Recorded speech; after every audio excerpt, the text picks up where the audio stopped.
Guys इस video में हम बात करेंगे एंटागनिस्ट के बारे में कि एंटागनिस्ट जो है उसका क्या रोल होता है किसी स्टोरी में, किसी नॉवल में, किसी भी चीज़ में उसका क्या रोल होता है, वो किस तरह का करेक्टर होता है।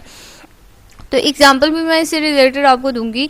तो इंटैगनिस्ट के बारे में आपने ये बात जहन में रखनी है कि इंटैगनिस्ट जो है वो हमेशा फाइट करता है प्रोटैगनिस्ट के साथ। उसका बेसिकली वो विलन होता है स्टोरी में, जिसको हम एंटी हीरो भी, उसका हमेशा यही रोल होता है कि उसने प्रोटैगनिस्ट के साथ लड़ाई करनी होती है या उसको मारने की प्लानिंग करनी होती है कि। और जैसे कि आपको पता है कि प्रोटैगनिस्ट जो है वो हीरो होता है पूरी स्टोरी का, तो प्रोटैगनिस्ट जो है वो विलन होता है।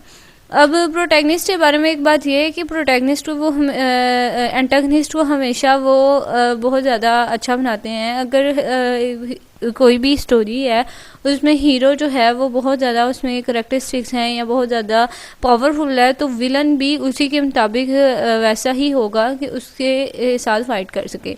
अगर विलन ही अच्छा ना हो तो स्टोरी जो है उसका मज़ा नहीं आता देखने का, क्योंकि फिर उस तरह कंपटीशन नहीं होता। तो विलन को भी बहुत ज़्यादा अच्छा स्ट्रॉन्ग बनाया जाता है। जैसे कि आप देख सकते हैं एग्जांपल में वोल्डेमॉर्ट जो था हैरी पॉटर में, और बाउज़र जो था मैरियो में, और डार्थ वाइडर जो था स्टार वार्स में, ये सारे जो थे एंटागनिस्ट थे।